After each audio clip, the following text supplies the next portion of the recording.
back, everybody, to another episode of the Blazer Victory Podcast. John Duncan here, and of course, I'm joined as always with my co-host Darion Smith and Jimmy Marion. And guys, we've got an NIT semifinals matchup to preview today.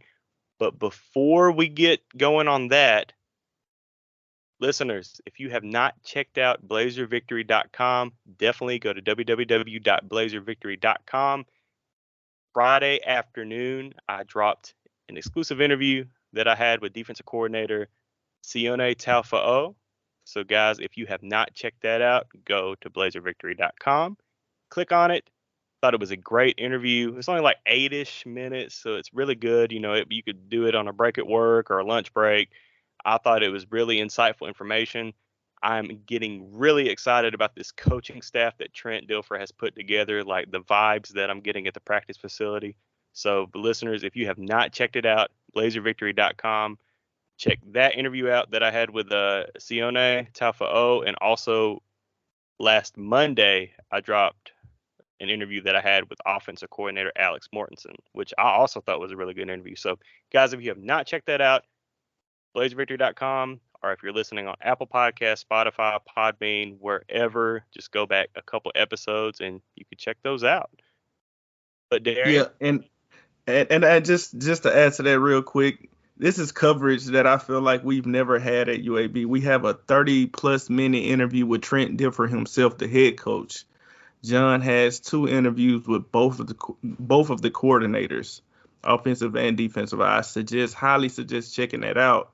And we're getting into the minds. We're getting connected with this coaching staff. I think that is so important. We've never ever had that.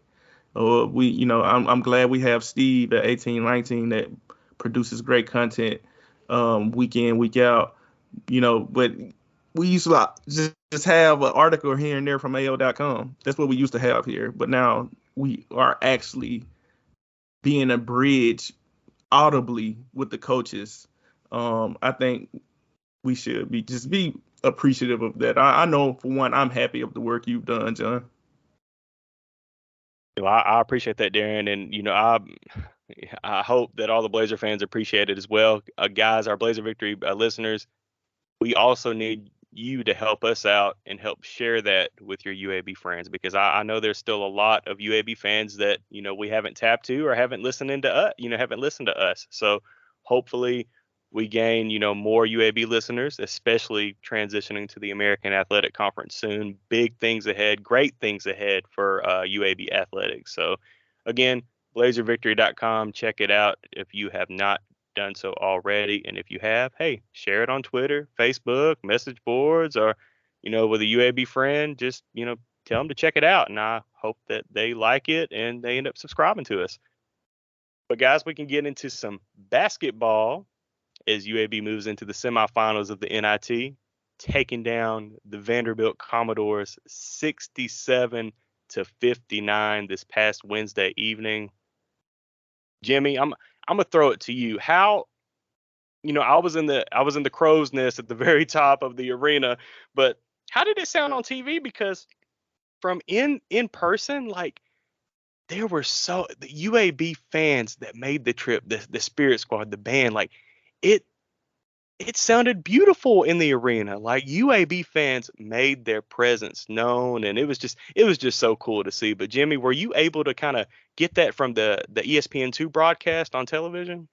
Yeah, you could definitely hear UAB faithful in the background, and how cool is that? I mean, it's just great to be on the road in an SEC environment and to hear UAB fans chanting UAB. I just think it was great. You could hear on the radio, obviously really clear, but yeah, you could definitely tell, and you could hear on the broadcast, and it definitely made a difference in the outcome.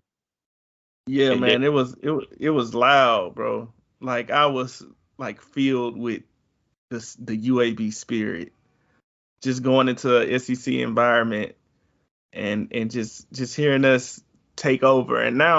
And I feel like this could be another topic if and when we were to start a Patreon, just saying. But these fans from the SEC, bro, they have like knives that cut both ways so many times. So So it's kind of like, Vandy, we really play down to our competition. Like all this type of cocky Yeah. Vanderbilt talk, and like Tennessee was doing it. Oh, Memphis was doing it, and I'm like, you're Memphis, bro. Chill out with FAU, and it's like and it's just so annoying because you guys can't have it both ways. What are you? You either a good team, because then I go to their page and there's all these retweets and hyping up of the game, and then when you lose, it's like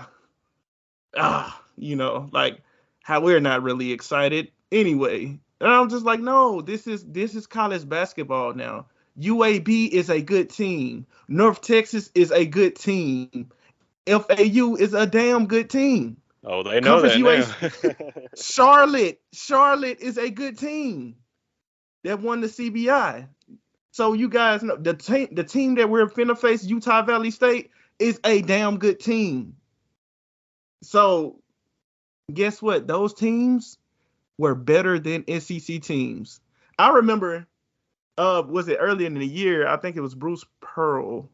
It was like, yeah, UAB, that's a good score. We had that the secret scrimmage thing. Yeah. And one quote, and he was trying to give a compliment, but he was like, yeah, I know that they'll be like 8th in the SEC. He was talking about us. He said, I remember, I'm paraphrasing. I can't really remember exactly what he said, but he said something to that notion. And we was like, why the hell would we be only 8th? Why is that a compliment to say that we'll be 8th in the SEC? What was Vandy?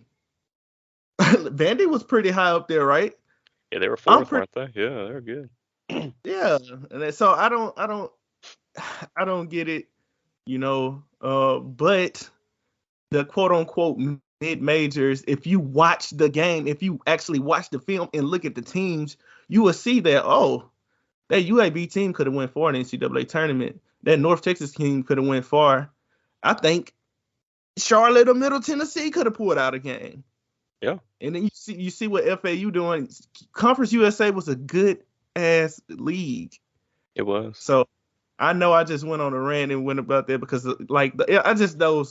those Memphis fans and those Tennessee fans and Vanderbilt and all of this elitist Alabama fans somewhat. It's kind of and they haven't been that bad, to be honest. I'm gonna be real. I think Alabama know that, like, hey, we're kind of more of a football school, so they haven't been that bad in basketball. So I'm gonna X them out.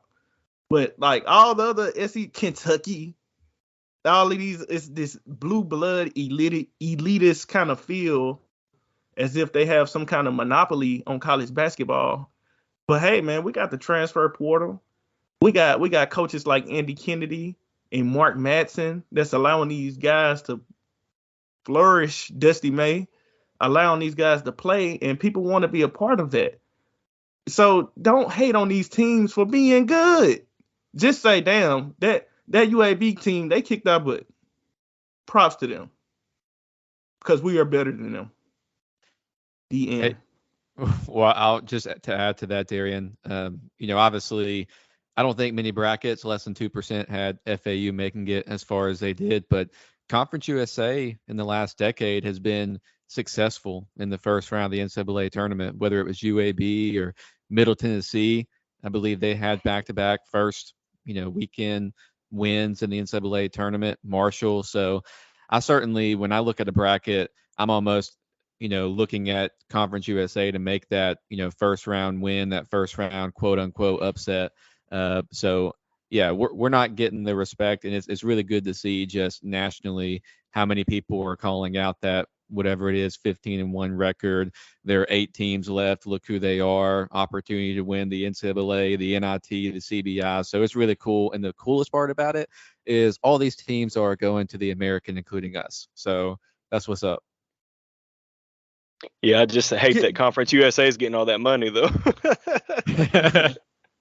But we're bringing all the hype, like all the teams that's coming. We're bringing all the hype and all of the prestige and respect with us to the AAC. So I think as soon as we get there's going to be a lot of eyes on us in football and basketball. And one could argue, like, how much how much are we really losing in the conference when we are bringing history? So what Jimmy just pointed out was history. We have history that we can go by with the eye test.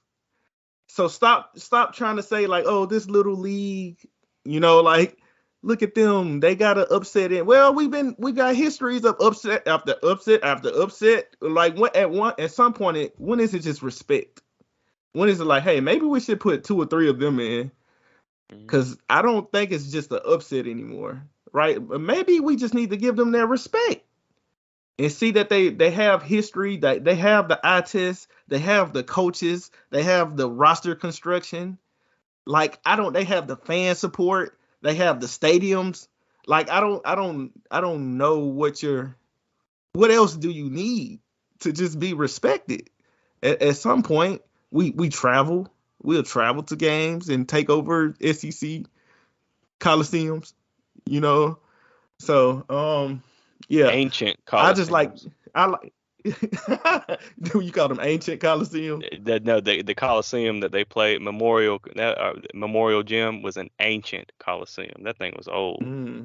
Yeah. Y'all saw me hanging from the rack. You see where they put me at? I was hanging that. What's that Miley Cyrus song? You know where she's on that wrecking ball or whatever. That was Yeah, me hanging from the wrecking rafters ball. up there. Yeah. I said they put my boy in the attic like a stepchild. Oh man. Hey, But it but was real talk though. Like you hear a lot of these, and I saw, immediately following Vanderbilt fans. Oh, it's just the NIT. Hey, they wanted to win that ball game just as much as UAB did. That Coliseum, and to be honest, I really don't think. I think Vanderbilt kind of gets a bad rap for them being the SEC school that really don't care. But I thought the environment was pretty good. I thought you could see, Vanderbilt fans were cheering loud. I thought it was a really good environment. But Andy Kennedy, 3-0 this season against the SEC. 3-0. And I hear, SEC fans saying, oh, well, it was just Georgia, South Carolina. Those teams are trash this year.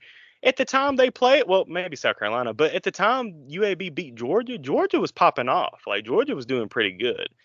Like, I think it's time that we retire this quote unquote mid-major or quote unquote, power, league or whatever. I think that it's time to go because these mid majors, like Darion just said, Conference USA. I know it's easy to say in hindsight, but it's really easy to say now, though, that North Texas and UAB could have both pushed for the Sweet 16 at least in this NCAA tournament. Yeah, and then another funny thing was the did you see like the Jerry Stackhouse quote afterwards saying? Oh, I was there. It was the disrespectful. Disrespectful. So John, could you tell us, you was there, so you know exactly. So help me with this. Just disrespectful, man. So he went into it is not just the mid-major scheduling. There's something else that I thought was really disrespectful too, but I'll hold that thought for a minute. But looking at what he was saying about how we need to stop playing these, home and homes of mid-majors because they're not helping out our schedule. Bro, you lost to Southern Miss. You lost to Grambling. Like you lost these games, and you're sitting here saying, "Oh, we should have been in the NCAA tournament." And I'm sitting here, because we cover UAB, and we're thinking like, I'm just internally rolling my eyes. Like I cannot believe this dude said that because he had all the opportunities in the world this season scheduling, and realistically, like the way the NCAA tournament works with, whether it be RPI, net rankings, KenPom, whatever ranking they choose, they're always going to, sway more to the P5 schools. But that was one thing that I thought was disrespectful, Darion. But another thing that I thought was really disrespectful at the end of his post-game presser, he spoke on, well, I just can't wait for, these 6th-year COVID seniors to get out. I think that's what's kind of helped out a lot of teams this year. And I was thinking, get out of like, here, we have a man. couple of those. I said, look, dude, you just need to own it that you got beat by a really good team that just played better than you did the night of the game. And just sitting here making these excuses, like, I just thought it was very disrespectful. And I don't know if AK knows that or if, they, but I didn't say anything in the presser because I was just internally rolling my eyes. Like, I cannot believe this dude is saying this. Out of all things, Oh, go ahead, Jimmy. I saw you come off mute. Go ahead, I man. mean, my question is, so if UAB is going to be quote unquote eighth projected in the SEC, where would Vandy finish in the American? I mean, I'm looking There at the you go. schedule here, and John, you referenced the losses that they had. We didn't talk about they lost to Memphis at home. They went to overtime. It took overtime to beat Temple. They beat they lost, excuse me, to VCU by 5, another mid-major. They beat Wofford by 3. They lost to Grambling. They beat Alabama A&M by 8. I mean, so I Get him mean, out. Come on, man. Ah. we went in kind of a crazy direction here, but this is what is so frustrating is that they're going to look to whatever they're going to look at and point and say, hey, we shouldn't play these games. Hey, how about you actually start to not only win these games, but prove that you're a level above those teams before you're going to act like that? Let's see the results. And so, whatever. Hopefully they have a good season next year or whatever, but that does kind of tick me off as well. Yeah. How about you coach better? How about Right? that? Like, yeah, like honestly, I'm being dead serious here. Coach better. Don't get mad at UAB for beating you. Don't get mad at AK for out coaching you. Yep. Don't point at mid majors and say it's the home and homes and the 6 year COVID guys. That's why we lost. No, you lost to Grambling. Mm-hmm. You lost to Grambling, dude. You got blew out by Southern Miss at home and this was you had Liam Robbins on the court, Mm-hmm. your best player. They blew you out at home. But we don't need to do those damn home and homes. What that Mm. what like kind of like make it make sense. And another thing that I've been seeing too that's ticking me off is like, especially with dealing and seeing FAU, it's been, I like March Madness and I like the craziness of it all, but I think one post was saying, "Oh, we really don't reward, Oh, I saw that. we really don't reward number one seeds. We Mm. need buys." I'm like, dude, you get to play the weaker teams. You get to play the weaker. That's why it's a 16 seed, and that's why it's a 1 seed. If like that's literally what it is. And then you get most of the time you get a advantage in geography. They're gonna keep you close to home. You're gonna get a cozy setup for you to have the easiest path to the Sweet 16. Mm-hmm. Hey, If you can't sometimes if you take get the advantage, 9 seed, sorry, Darren, I was gonna say sometimes if you're the 9 seed, you get geographic, help. In other words, Auburn got to yes, play if in you're the Birmingham. 5, right? But they get knocked off. Play better. Like don't. But I guess that's mid major's fault. Oh, I saw another one that's saying, oh, I like March Madness, but I'm in favor of having series because we're not getting the best team. The best team. It's kind of randomized. If you're just the best that day and blah blah blah. What? Now it's the construction of the tournament that's wrong because your beloved blue blood team is not getting in. Maybe your blue blood team isn't as good as you thought they were. I watched San Diego State muscle up and play the best defense I've seen them play against Alabama. That wasn't a fluke. Mm-mm. Why do people think that's a fluke? I seen FAU against Tennessee. I seen them battle back. That wasn't a fluke. It wasn't a fluke against Memphis neither. and it's like, oh, it's the refs. The refs, like, oh my god. I'm like, oh my god, bro. At some point, It's always it's something. just it's always something, and respect is due. Just tip your hat to the team that beat your team down and say, hey, you get a chance next year. It wasn't a 6 year COVID senior. It wasn't the format of the tournament. It wasn't the disadvantageous 1 seeds that are just discriminated against. Your team lost. That's it. Yeah, it's all those 6 year seniors, Darren. That's what it was. I was That like, "Are you caused kidding?" trouble. Like, I had to like kind of pinch myself. Like, I was like, "Did he really just say that?" And he went on a couple more, But it is what it is. Hey, UAB got it done. You know, at Vanderbilt, tough environment, 67-59. guys, let's go ahead and get into that game. I think we've got to start off first saying free throws, 17 of 17, 100% at the foul line on the road at an SEC stadium. Like, how about that? Like, in an SEC arena, like, getting it done, like, and they needed every bit of those, you know? I mean, they, especially in the first half when I think UAB was shooting, below 30%. Like, shots were hard to come by, but UAB was able to attack the basket, get to the foul line.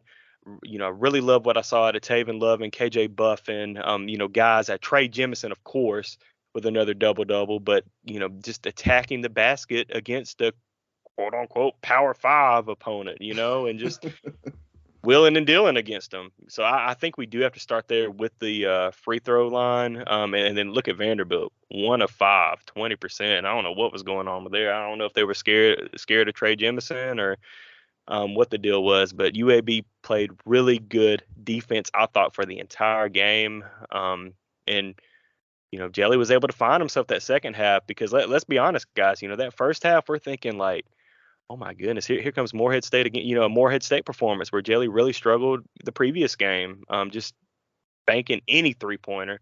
But you know, that second half, hey, he kind of turned into mid-range Mike for a minute, didn't he? It looked like Mike Earl going in there hitting those mid-range shots, and then you know, luckily he was able to hit. Was it? He did make 1 3-point basket. But hey, ended up with 21 points. But I can't say enough about the guys.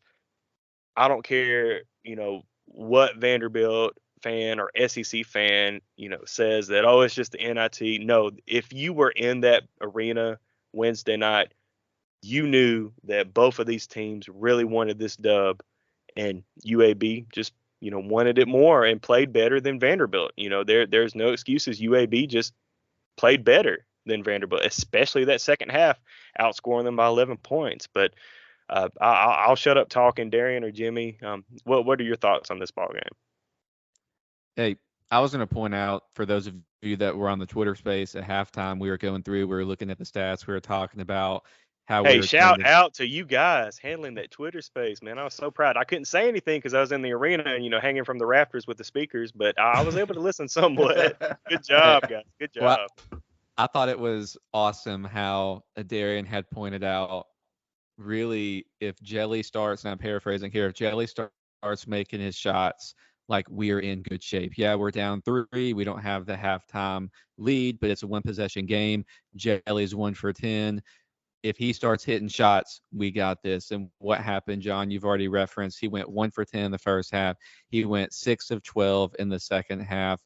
And when you look at his box score, yeah, he went, I believe it was 7 of 22. So he took a lot of shots predominantly there in the first half while he was trying to figure out how the defense was playing him. AK was talking about how the defense was playing him, and they were coming up behind him, and he was taking those mid-rangers. It took him some time to adjust to that, right?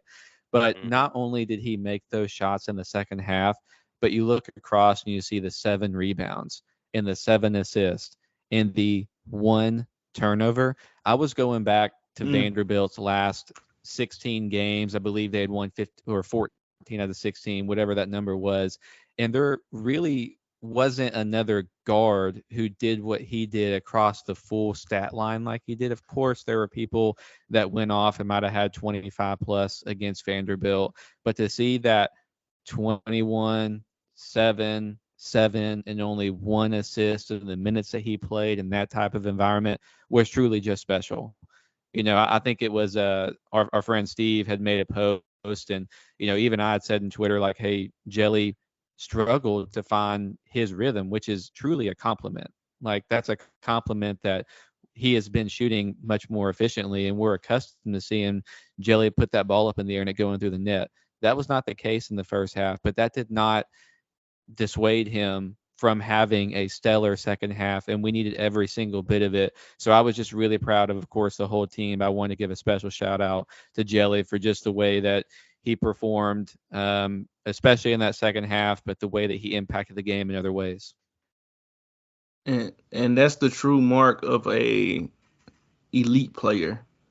Not someone that's just penciled in as a shot chucker. And if his shot is not hitting, what else does he have going on? I know we have challenged, and it's not like Jelly heard the challenge, but we have challenged in a sense of like, okay, let's find different ways to get going. Like your shot and your shot creation is what makes you special, yes. But in order for you to be a complete player, playable no matter what, if that's not going, you still have gravity, right? You still have elite gravity because the type of shots you can make and the range you make them from, you're always dangerous. You can use that to your advantage. You can use that to help your other teammates be better. You can get other guys open looks, especially if your shot isn't going. You can learn how to leverage that. But I was really, really proud of those 7 rebounds and that 1 turnover. They were playing good, tough defense. Just 1 turnover is amazing. That's amazing. But 7 rebounds for Jelly, man, that's crazy. He did a good job of digging down and helping out as your bigs are battling. The ball is being tapped around. He did such a phenomenal job of digging down, and he was getting some contested rebounds down there, something that's been knocked around. A lot of times, a guy that's hustling harder, they'll come up with the ball. Jelly did a good job of making sure he cleaned that up. 7 rebounds for a 5'10" guard. Yeah. And that's really labeled as a shooter. That's good. And then shout out to the team. I think this team is so battle tested through the year that we've had, that we found different ways to win. We found different ways. We can play defensive games. We can play offensive games. Like we know how to win different ways. Shout out to the team for just steadying the ship, playing some good gritty defense, and just keeping us in it until Jelly. Well, I say keeping us in it, but we were close. I think keeping it in it, you was like a 9-point game. No, we were close. It was like a 3-point lead at halftime. We played really good defense. Shout out to KJ Buffin. In the first half, he was timid going up. The second half, I know one play he got an and one. He jumped into that center's chest. Boom, and one, screamed. I'm like, that's it. At first he was going up very, very soft and kind of. He was the guy. Oh, I can't say his name right now. But their center was a good shot blocker. He was in their head. He was in his head, and he was putting up the ball up soft, and he changed his whole demeanor. And Trey Jemison won that matchup outright, dominated that matchup. He used his physicality. I believe Trey leans on his experience, and he's just he's really been the main guy to just the most consistent guy this tournament. And I'm just happy. I'm trying to think of other guys like Taven Loving getting downhill. Eric had moments we was like, whoa, buddy. Whoa, yeah, it's buddy, go too fast sometimes. Yeah. Yeah, calm down, buddy. Calm down. You don't have to shoot a 1-on-3 layup in transition. You're most likely not going to win that. It's 3 defenders. Just slow down, man. And he was getting some kind of those turnovers and everything. I'm like, man, please. But he still was able to get down here. He got to the line. He made his free throws. I think, was he the only guy on the bench to score? I believe he was. I can go back and look at that. He was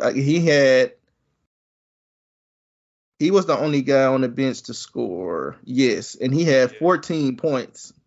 And he also had 7 rebounds. I didn't notice. I didn't even realize that during the game. So in 27 crucial minutes.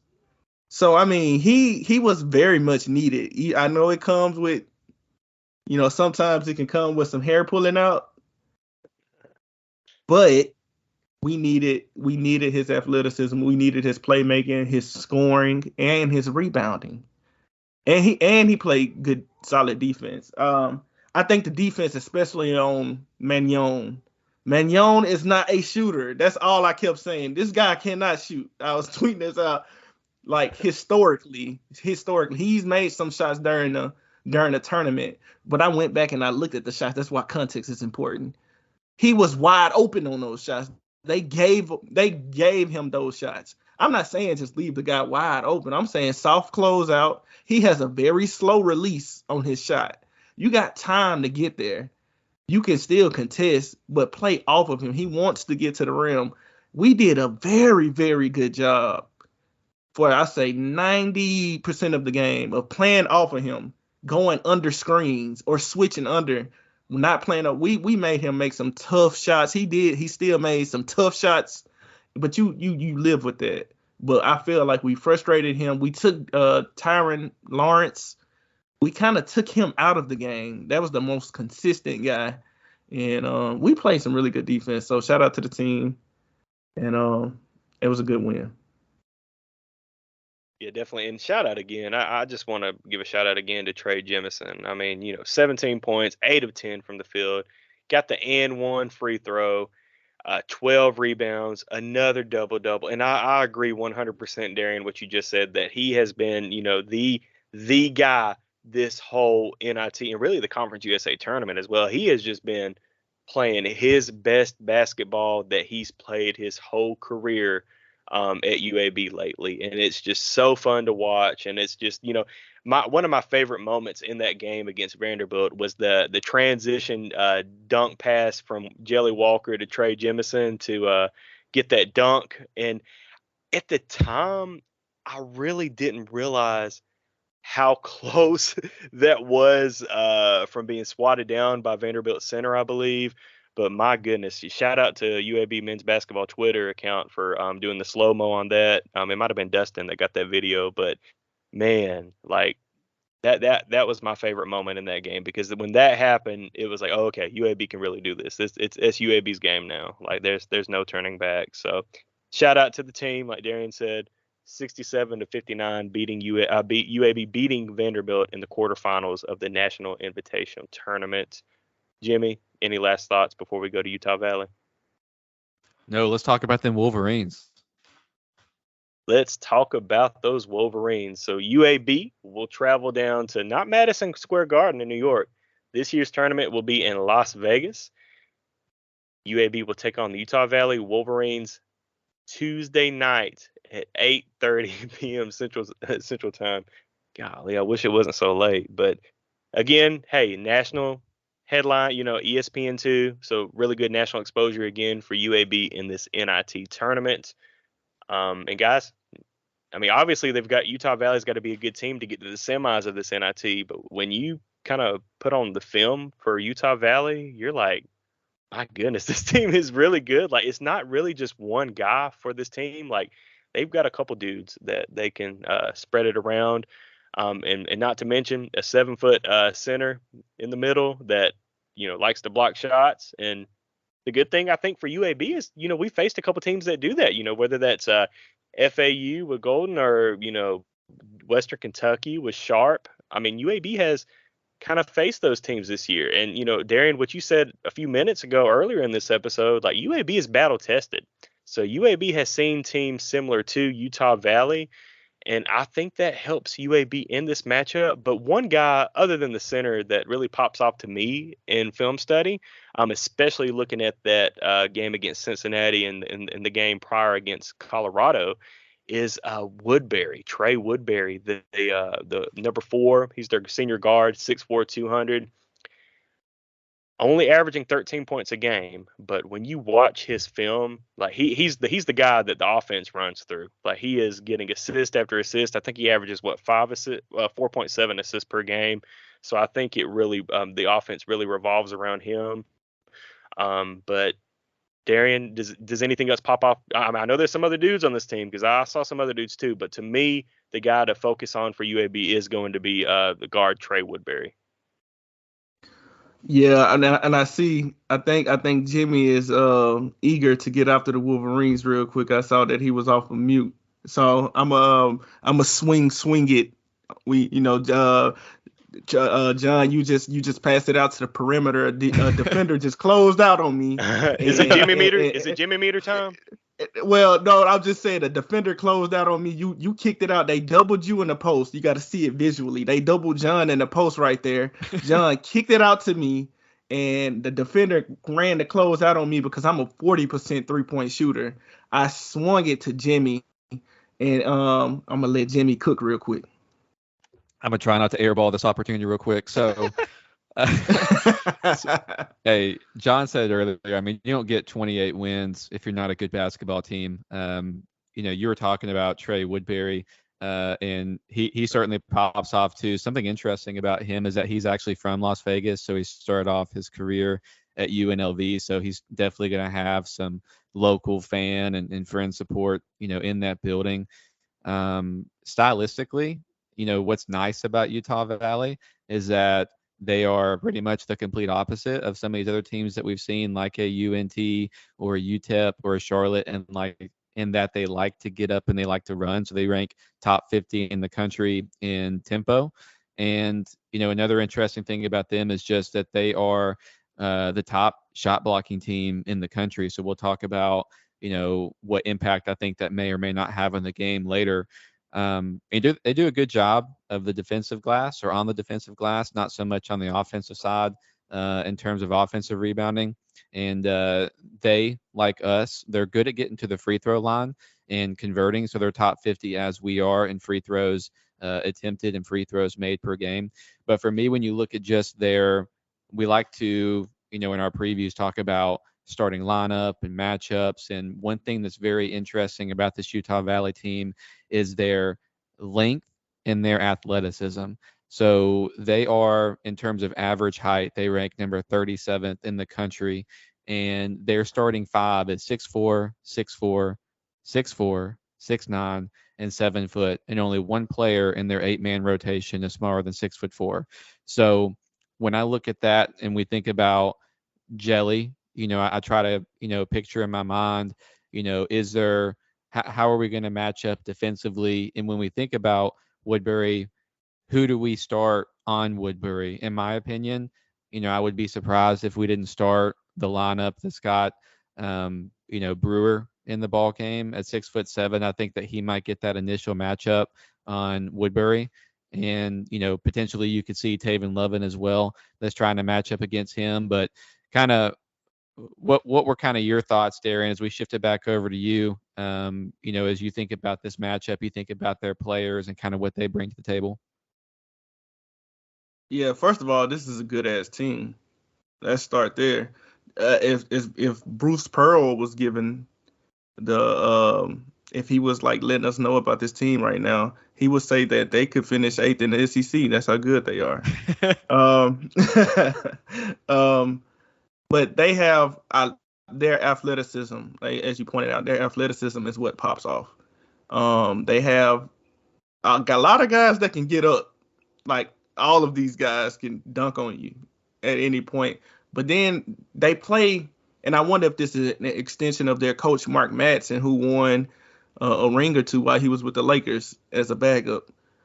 But they play a NBA style type of game. Their players are free. The tempo is up and going. They can cook and create shot. It is a lot of pick and rolls, like pick and roll after pick and roll after pick and roll.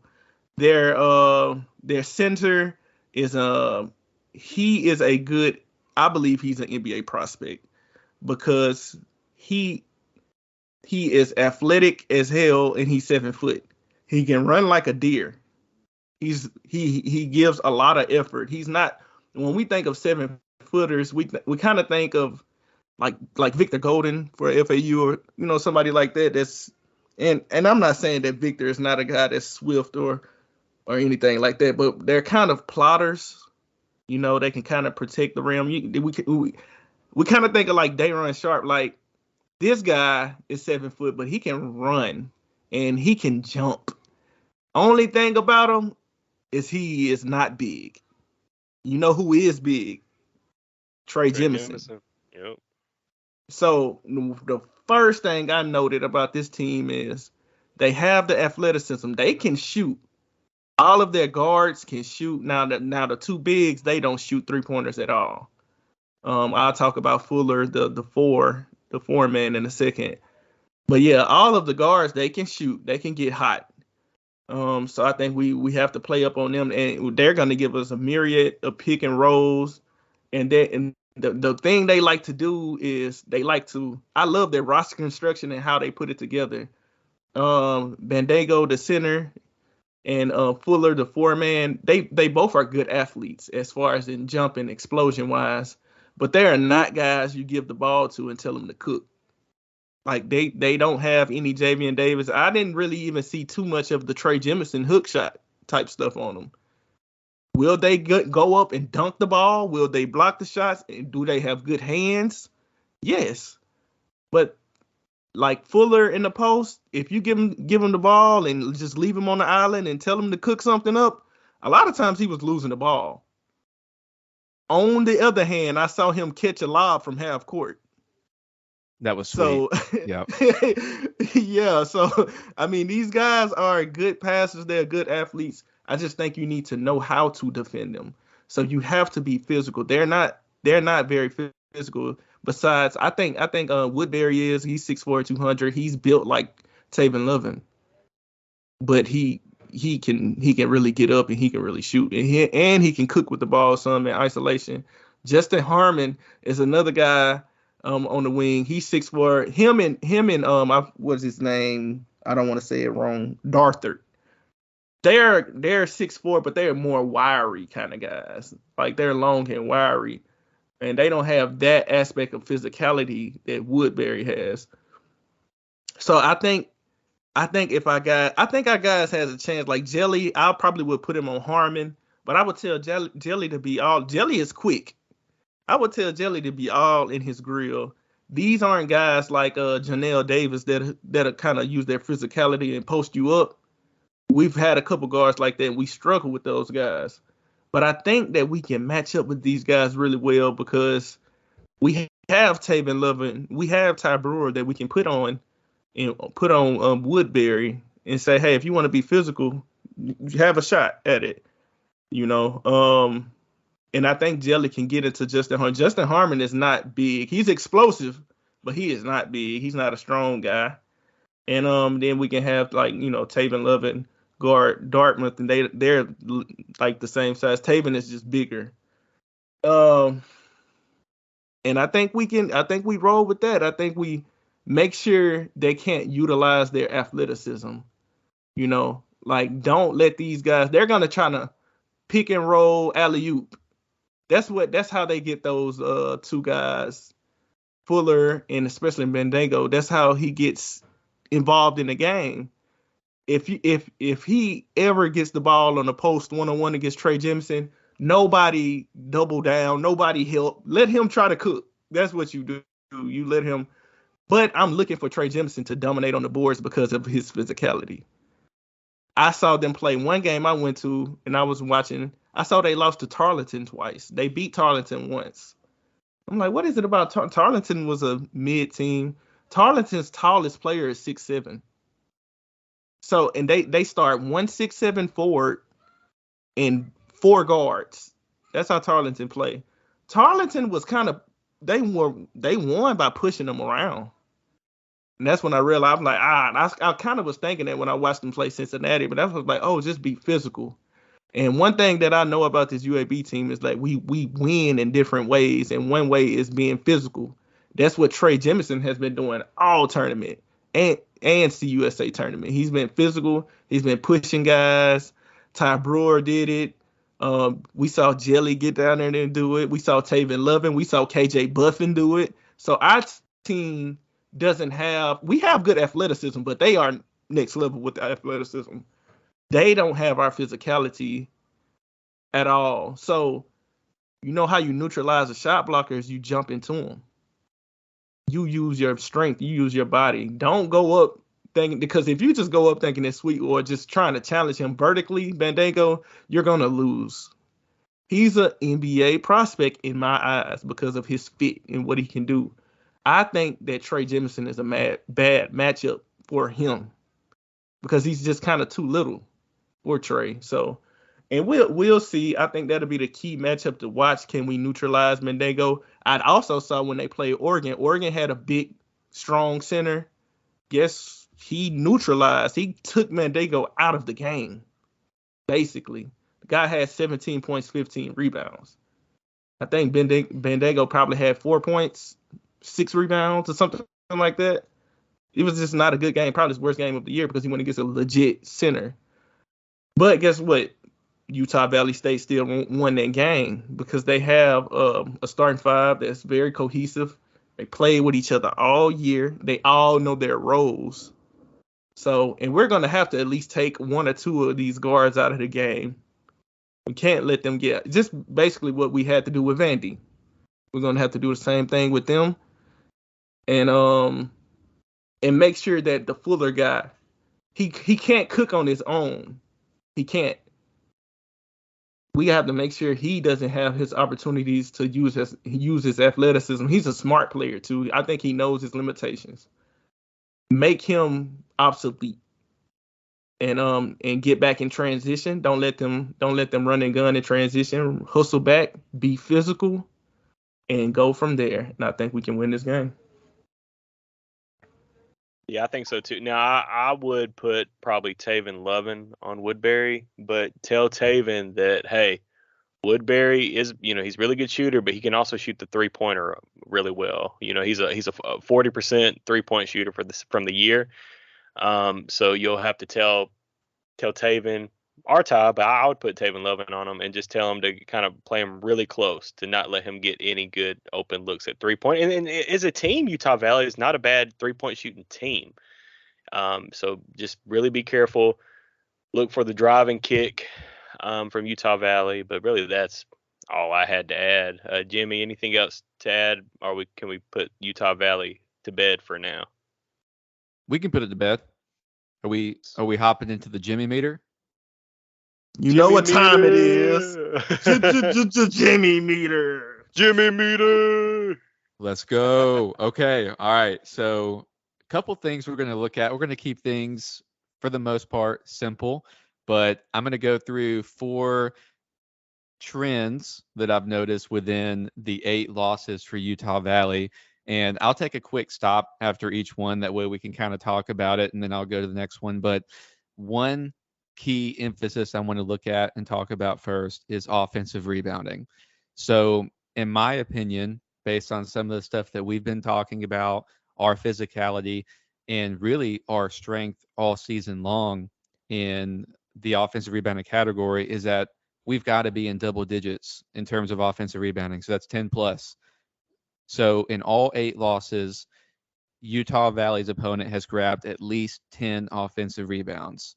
And they have lost the offensive rebounding battle in 6 out of their 8 losses. And when you look at Utah Valley, we talked about earlier, they are a good rebounding team, but that is primarily on the defensive glass. On the offensive glass, they are bottom 20 in the country in offensive rebounds allowed per game. And as I spoke to a moment ago, UAB, on the other hand, is top 5 in the country in offensive rebounds per game. So you look at a strength for us, a weakness for them. This is a category that I think that we have to dominate. What say Darion and John? Hey, that goes hand in hand with what I'm seeing what I see on tape with the physicality. Yeah. And that goes hand in hand with our guys with Trey Jemison, with Javian Davis, and with KJ Buffin, and with guys like Taven Lovin. They can get in there and they can crash the boards. They can get pushed around. I think that's such a good point. It's kind of verify what you can see with your eyes, and I think that's all due with physicality. Nothing more. And that's not athleticism. That's just getting down there. And the guy, he's 7 foot, but he's only 215. I mean, he's skinny. He's that main guy now. Fuller is 6'9", 235. He's big. He got some size on him. He has some explosion. And I forgot to mention this, but laterally he doesn't move well. Like if you get him 1-on-1, or if you can, or in rebounding spaces, you can work yourself around him really quick. He's not the quickest. He's not the He's good vertically, but not side to side. So I think we have opportunities to go around, sneak Taven Love and crash the board weak side on him type of deal. So hey, that's a good analysis right there. Good trend finding, Jimmy. Yeah, and you talked about Tarleton, their opponent that beat them late in the season. You look at their last 3 losses at Southern Utah, at Tarleton, and then Southern Utah in the conference tournament. They lost the offensive rebounding battle in those games by 7 at Southern Utah, by 4 at Tarleton, and then by 7 again to Southern Utah. So again, you look at opponent Southern Utah that beat Utah Valley twice this season. What they do, they dominated them in the offensive glass. So that is trend number 1. So trend number 2, we're going to keep things simple, turnovers. So when I think about an up-tempo game and I think about the fast tempo transition, you know, we have at times this season, we've had games in which we've had a lot of turnovers. My thought is that we need to keep our turnovers less than 13. So 13 or less turnovers in the game. So in all 8 losses, Utah Valley's opponent has committed 13 or less turnovers. On average, 10 a game. UAB averages 12 and a half per game across the season. So again, in 8 losses, Utah Valley's opponent has committed 13 or less turnovers. So kind of a simple stat, but just when we're getting up and running and it's a tempo, it's not us trying to speed up the tempo. And then the other end, you've got a North Texas is trying to slow down, less possessions, less turnovers in theory. There's going to be a lot of possessions in this ball game. And so I just think at the same time, it's important that although the game would be sped up, that we don't get sped up in what we're trying to achieve and that we keep our turnovers at 13 or less. Yeah, and John, I thought UAB's done a great job lately with that. You know, take away the Eric Gaines 4 turnovers against Vanderbilt. You know, you take that away, and there's only 6 turnovers in the ball game. Like lately, UAB's backcourt has gotten better. I think it's not turning the ball over as much. But yeah, UAB's backcourt is going to have another really good game. And Jimmy mentioned it. This is going to be a very fast tempo game come Tuesday night.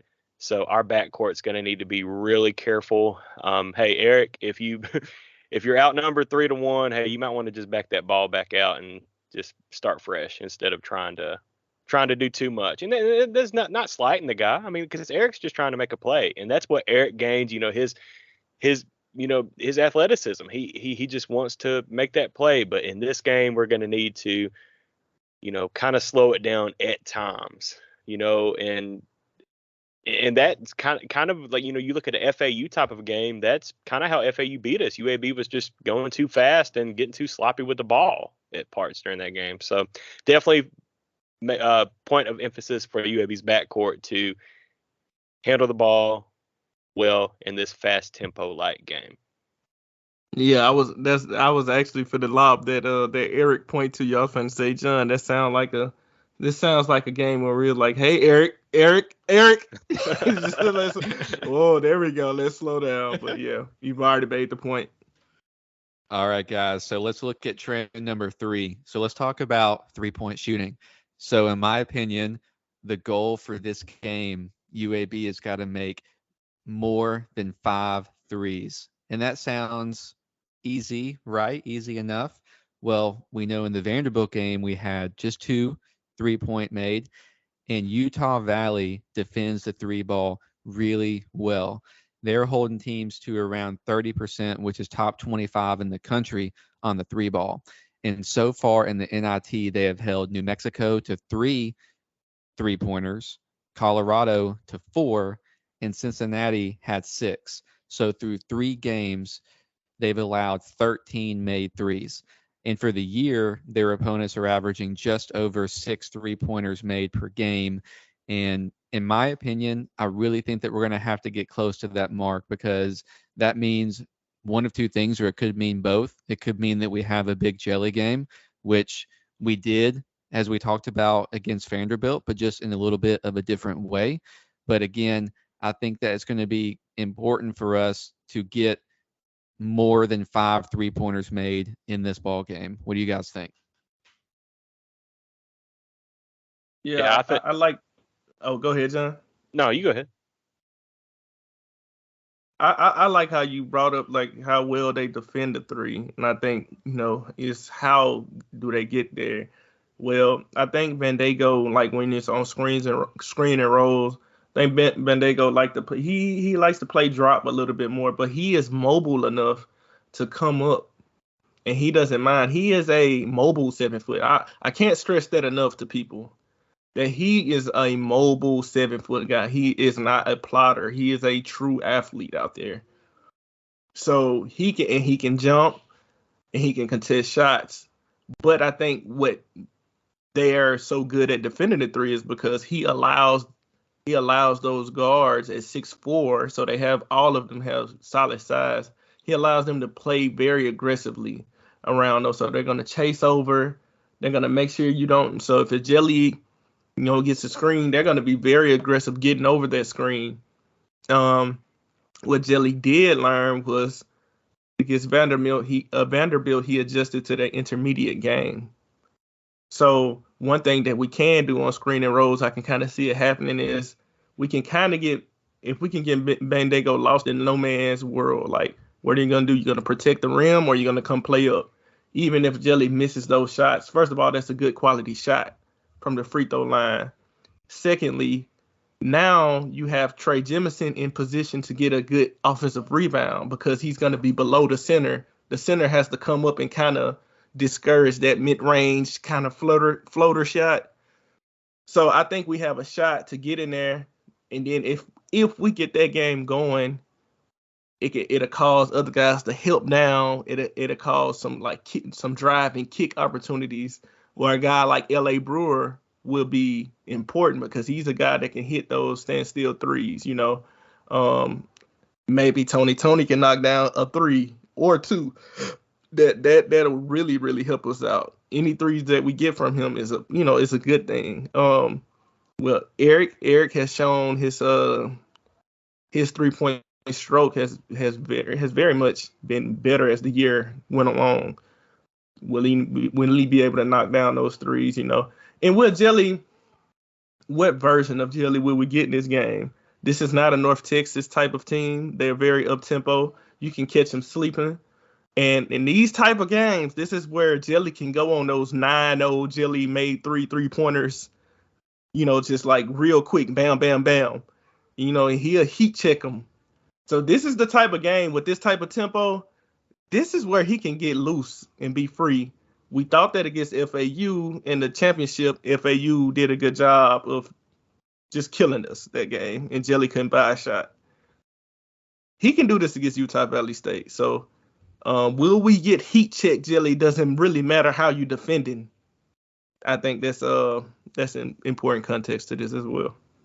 And I think you said it best, Darion. I think Ladarius Brewer is going to have to hit a couple 3-pointers. We've got to try to get him involved in this ball game because can Jelly hit 5 threes? Of course he can. Jelly can have a Jelly type game, but lately I think what you just said. He found a way to hit the mid range against Vanderbilt, and that helped UAB get the victory. But UAB's going to need a guy like Ladarius Brewer to step up and knock down at least 1 or 2 3-pointers this game.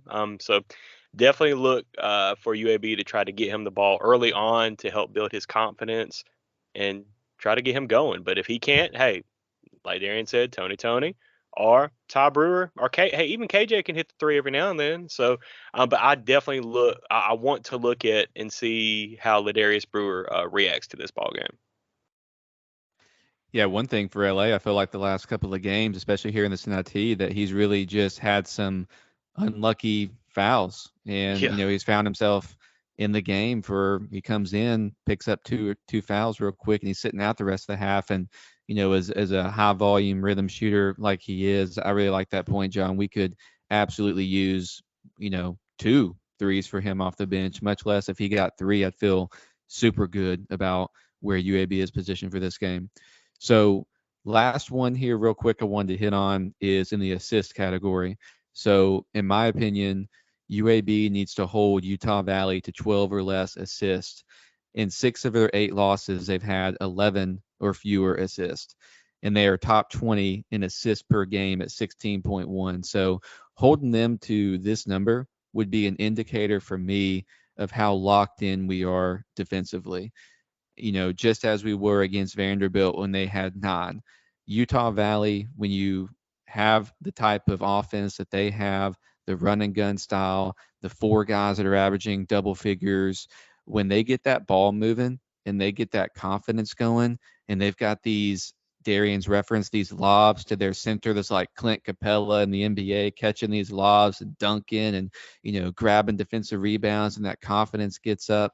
If they're flowing like at 16 assists a game, 15, 16 assists, I think it's going to be hard. We're going to have a exceptional game offensively if they're doing that.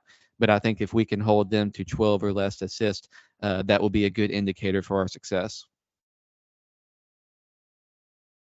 Yeah, and I think 12 or less is this is probably gonna be the most difficult one. But I like it. I like it because, like you said, it's a true indicator. But one, I think, is because they're so good in transition and they have the athletes that can finish in transition. They get out, they run, and a lot of times in transition, that's when you're gonna get your assists. You're gonna get your lobs. You're gonna get your bounce passes for layups. You're gonna get your passes to the corners for the corner threes. So and they can shoot the ball and they can finish. So that's where they're dangerous. And 2 is because of that, they're constantly screening rolling.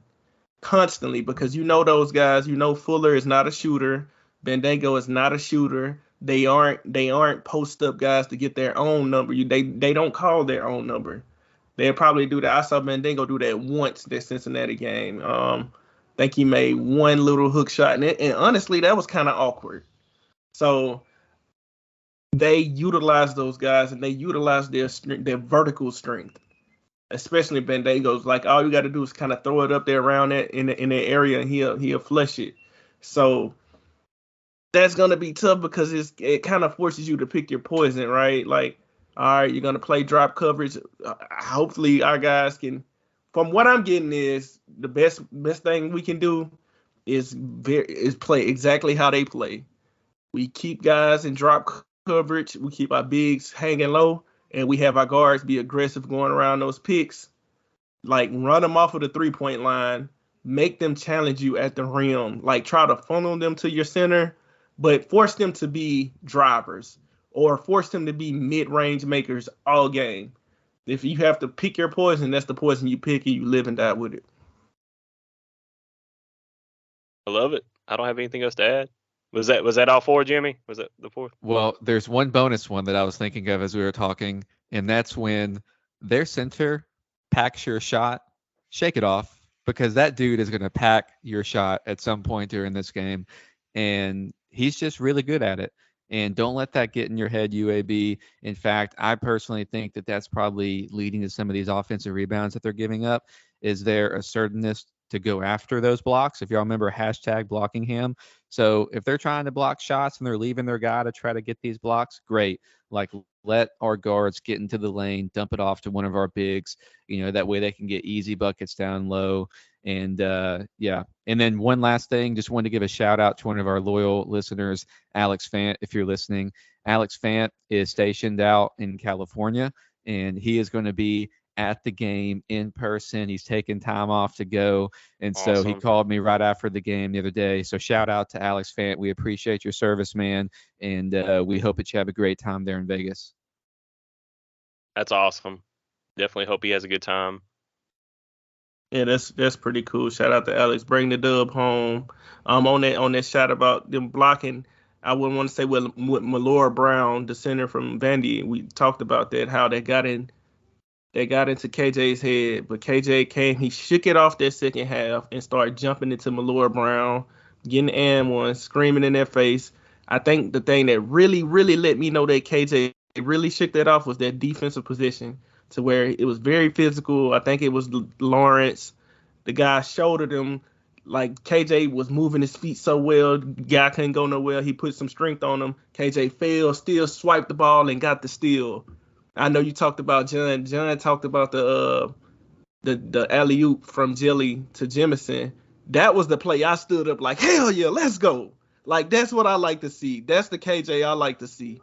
And he shook it off, and he didn't let those block shots get in his head. The other guy I want to see to not let block shots get in his head is Javian Davis. I realize against bigger opponents, Javian is 6'9", but he's a bigger boy. But he's not the athlete. He's a technician of sorts. But sometimes he can struggle against those tall, lengthy athletes like Darion Sharp from Western Kentucky. And just those shot blockers. So he let Malloy Brown get in his head some. Will he borrow some of KJ Buffin's confidence, his shake off his what's the word for that? His bounce backness. Will he be able to shake that off and still be effective? He's kind of been underwhelming this tournament because he's been facing those big guys, but he needs to know that he's one of those guys, and if he can play like a Zach Randolph did when he was in Memphis, like Lofton did, he probably wasn't the tallest, but they're big, they're physical. Believe in that, and you're a technician, and you can get those guys in foul trouble. Shake it. You know that Taylor Swift song, "Shake It Off"? Okay. I know I wasn't all. Okay, good. I'm about to say most well-rounded out of the group. I was gonna grill you if you didn't know that. Did you know it's another song of haters gonna hate. Hey. That's the same song, man. That song? Oh, never mind. You call yourself a Taylor Swift fan. It's the way you sung it. You sung it the wrong way. Okay. Well, why don't you sing it the right way? Okay. Shake it off. Ha, ha. Yeah. Most well-rounded here. I'm not a Swiftie, guys. Me neither. No, me neither. I ain't paying no $1,000 to go see her in Atlanta either. So. Yeah, I know that was like on a kids movie. It was one of those. I can't remember. So I do have a lot of kids here. I have 3 daughters and one on the way. So I'm in tune with all the kids. If you wanna have something about some kids, let's do something about some kids music here. I can go toe to toe with you all day, man. Let's do it. You ever heard of Kids Bop? You remember Kids Bop? Oh yeah, I remember Kids Bop. It's so cringy now when I listen to it. Oh yeah. Do they still do that? No, do they still do that? They do. I had to go to Bro, what's it on? Like Kids Bop 150 now? Like it's got to be up there now. Oh, they did a karaoke. I had to go to like a race, a 3K race or something, and they had karaoke for my daughter at school, and they had the most cringiest Kid Bop songs up there. I'm like, oh my god, they were saying is way worse now. Jimmy, but yeah, that took a lift. Any Taylor Swift thoughts? I can tell you that Natalie is a Swiftie. So I hear quite a bit about Taylor Swift from Natalie. So I tell you what, like Elizabeth, my wife likes her a little bit, but she played like her latest album. I was like, okay, hey, I didn't know she had a little sass in her. Oh, now. Like, hey, Swiftie John. Okay, oh no, I ain't no Swiftie. Oh yeah. All right, guys. So let's think. Hold on, wait. Like Jimmy, what are your what's the interest? Like we know about John and kind of his music, his vinyl taste. They know about me and everything that I'm interested in because it's literally everything. Let us know a little bit about Jimmy here. Man, I'm not going to be as well-rounded as you guys. For me, I'm big into fitness. I like to run every single day, 4 miles. For me, I'm a collector. Yeah, for me, I'm a collector. So, that was something when I saw in the BV cave, John's got some super sweet gear there. And we were talking about the bobblehead collection, the UAB bobblehead collection. So I love to collect stuff. Outside of that, I mean, when you're just diving into recruiting all the time, I mean, I don't have much time left for anything else. Well, what kind of music are you listening to when you're running those 4 miles? What do you listen to? Or are you a podcast guy? I am 100% a podcast guy. I love, I'll listen to my primary ones. I listen to the Ringer Network, Bill Simmons. I listen to the Cover 3 pod. Of course, before I was on the pod, I would be listening to the Blazer Victory podcast. Oh yeah. Yes, all the time. And so I've got I just love the college football pod. I listen to the CBS college basketball pod, and I'm sure there are some that I'm forgetting, but love listening to podcasts. For music, for me, I'm going to be super lame on y'all. I'm going to say while I'm working, I'm going to Apple Music. I'm going to today's country hits. I'm just hitting, and I'm just like, just flip through them and I'll just keep hitting that on repeat. Are you a Jimmy What Buffett about fan? I know that's not country, but are you Jimmy Buffett?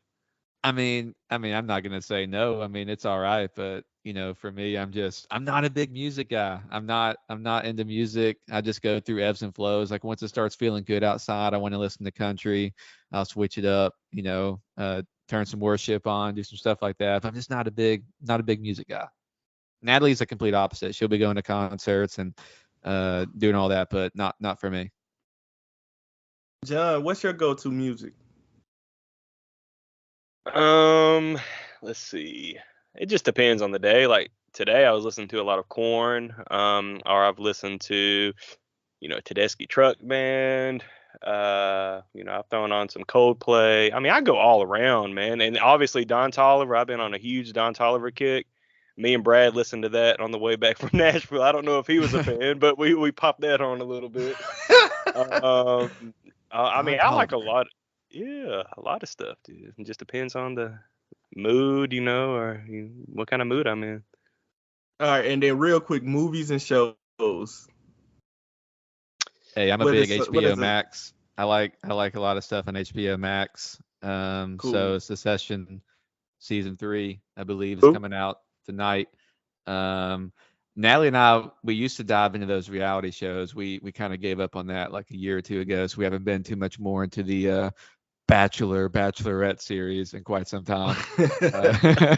But she used to have me going through and looking at that stuff. But I still do like reality TV a little bit. But of course, we talked about Game of Thrones before and Breaking Bad and all the classics. But mainly anything Yeah, I can catch on like HBO Max, like I'm a fan of. John.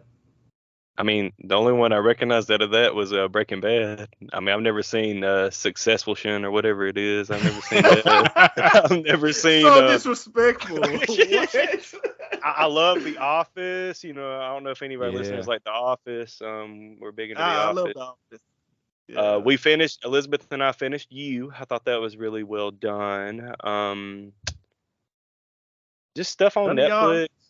I don't know. y'all not into the MCU, the Marvel Cinematic Universe, or What is that? no?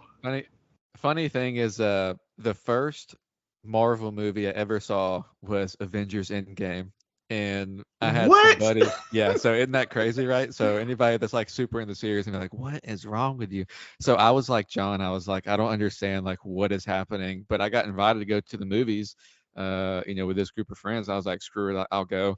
And I sat there and I had buddies that were like literally tearing up at the end. I'm like, I just don't know what the heck is going on, man. And then when I got home, I told Natalie, I said, I guess we're gonna have to watch this. So then we just rewatched everything. But that's how my Marvel experience started, was watching Avengers Endgame at the Summit Theater and being like, why is everybody in here crying? Yeah, all those Bro, movies I are would. boring to me, man. I know Darian loves it, but like it's all the same, man. It's like you got your hero and the bad guy, and the hero ends up like it's all boring to me. Like it's so predictable. No, it's not. How is Iron Man dying predictable? Oh man, but did he come back? Didn't he? Spoiler. No. Yeah. Oh yeah. Hopefully nobody wants to go watch Iron Man in 2023. That's been out for like 20 years now. Yeah, everybody know he's dead, but no, he doesn't come back. He is dead.